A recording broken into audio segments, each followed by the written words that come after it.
Akashvani Imphal R.K. Gorani na pau pajari.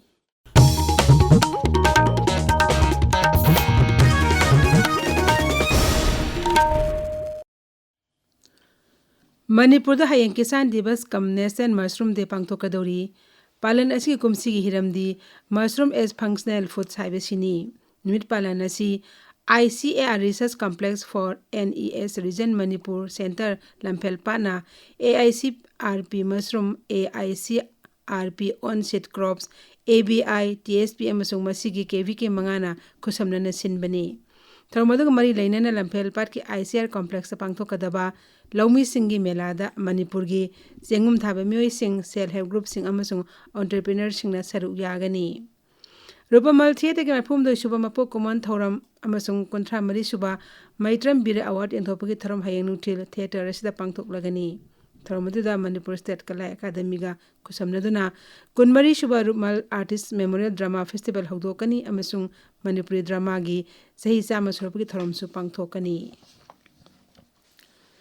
National Commission for Women and Young Research Fellowship Program Sakti Scholars hawdokre Tausil asigi makhada Bharatda nupi singda khudongchadba tholiba wafam singi matangna thijinnaba naha oiriba mahairoi sing amasung research tarbe miyoi singdagi darkhas kauri.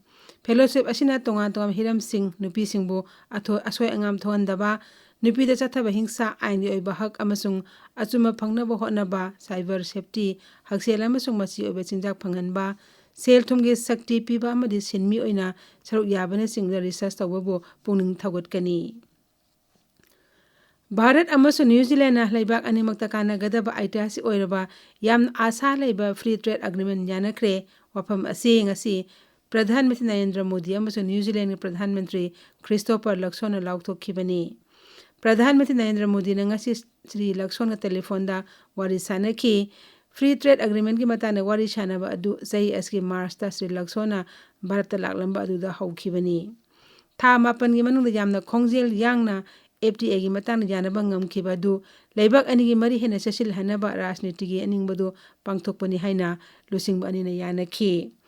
Marak asida Bharat amsu New Zealand gi lalon itike sang senba sahi desang ni konmari konmanga da $1 billion ama dasmik ahum yaure pochei lalon ba amasung service sector dana mamang sahi da $1 billion anmi da dasmik mari yaukhi.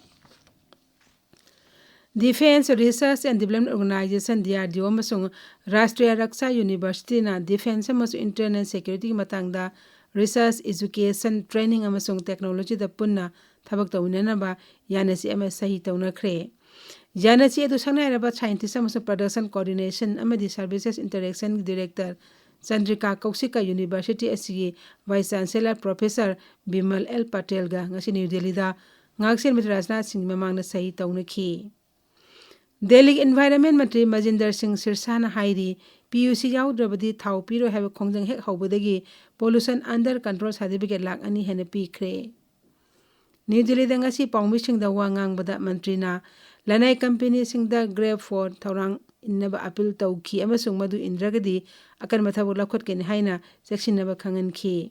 Mantri na hai Delhi Pollution Control Committee amasung Municipal Corporation of Delhi gi Commissioner singna ising nungsit morhanba udok sing amad aina yadu udok sing thingjinaba akan bukhongjang sangsilli.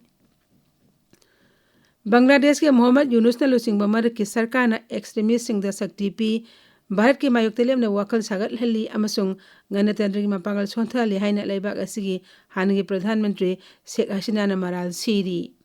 Paugi agency amag email kuthang na wari sanabada Sheikh Hasina na hai laibak adu handak thokiba ungkan ami phibam adu atamna na lokhat pa thaurang ni mang na hai Sri Yunus na asiguma miyoy sing da sakti sinari amasung phadok tarab terrorist singbu jail dagi thadokli.